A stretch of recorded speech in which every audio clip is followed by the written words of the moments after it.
have been some developments on that incident. So we've got our chief correspondent, Kaveh Solokol, to join me. What can you tell us about this? Well, Liverpool have actually contacted PGMOL today to raise significant concerns about Virgil van Dijk's goal being disallowed.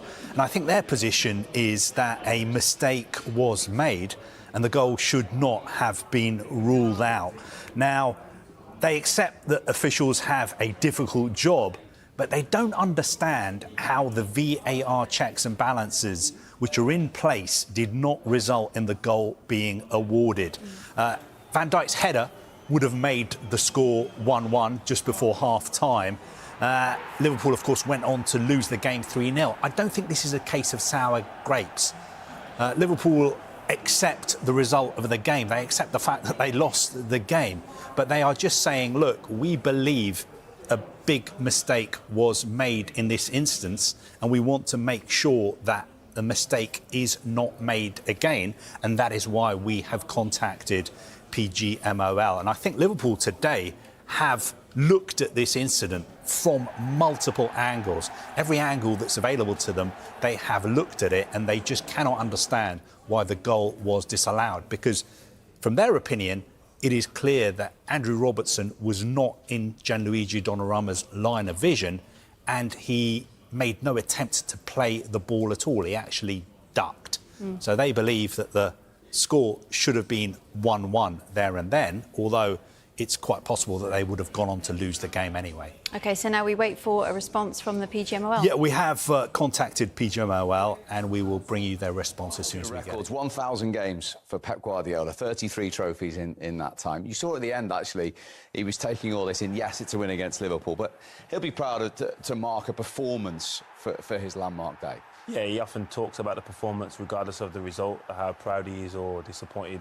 But today he can definitely be proud in that performance, whether they put that in because of the magnitude of the game for him. But I don't know. But in regards to them numbers and that ratio, it's outstanding.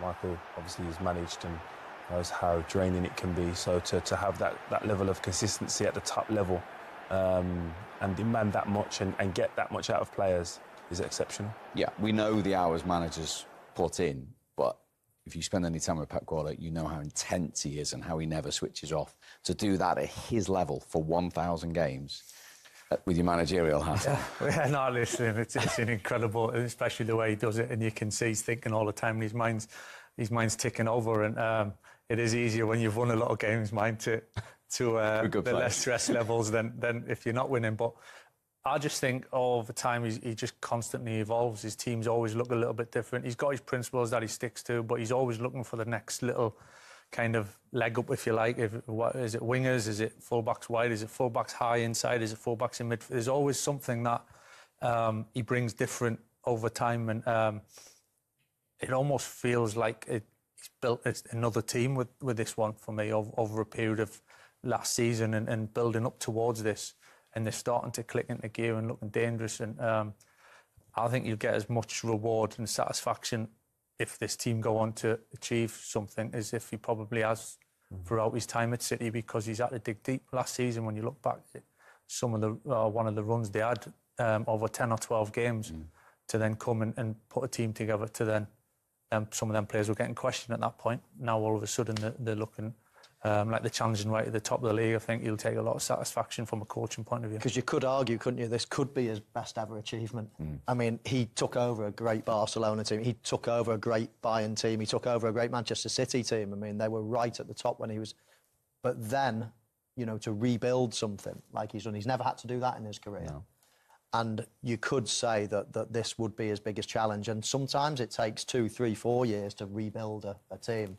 But if he did it so soon, that would be one hell of an achievement. And to go within 4 points of Arsenal today, going into the international break, how significant's that in terms of that title challenge, even in November? Yeah, I think it's very significant. I think none of the teams, whether it's Liverpool or Arsenal, would want City chasing them. They have experience in chasing or leading, so whatever the back end of the season poses for them, they'll be ready for it. They can draw on past experiences and leaders within the group that have gone through that process. So yeah, Arsenal obviously will be focused on what they need to do, because if they win their remaining games, they're in control of their own destiny. But again, you'll keep one eye on City because you know if any slips that they were there. And for Liverpool, 8 points, only in November, but given the inconsistency we've just been talking about, they can't afford it to get much bigger, can they? No, they can't. I mean, 8 points is a big number, but it is early on in the season, so it's not all over yet. And the positives they can draw on is they've not been poor all season. They've put in some really good performances. And you look at some of the defeats. I mean, they lost away at Chelsea. Stamford Bridge is never an easy place to go. They lost to Manchester United. They lost to Manchester City. I mean, 3 good teams. You know, you're not guaranteed to win against any of those. And they've put in some good performances as well. They beat Arsenal. You know, they've shown that they can still play to a high level. Of course, in the Champions League, they've been impressive as well. So it's in there. It's absolutely in there. It's not like they're falling off a cliff and all of a sudden they can't play football anymore. You know, they're still performing on occasions. They've just got to find the consistency. Easier said than done. OK, well, Liverpool and City... Liverpool have reportedly reached out to the PGMOL after Virgil van Dijk's goal was controversially ruled out in their recent Premier League clash. The Reds are said to be frustrated with what they see as inconsistent officiating, particularly regarding the interpretation of fouls and offside decisions in key moments. Van Dijk's header, which looked clean to many fans and pundits, was chalked off following a VAR check, a call that left Jurgen Klopp visibly fuming on the sidelines. Liverpool's coaching staff and analysts have since reviewed the footage in detail, believing the decision was harsh and potentially game-changing. The club's formal communication with the PGMOL reportedly seeks clarification and accountability rather than confrontation, as Liverpool aim to ensure similar incidents are handled with greater transparency in the future. It's not the first time this season that Liverpool have raised eyebrows at officiating decisions, and this latest episode adds more tension to an already heated title race.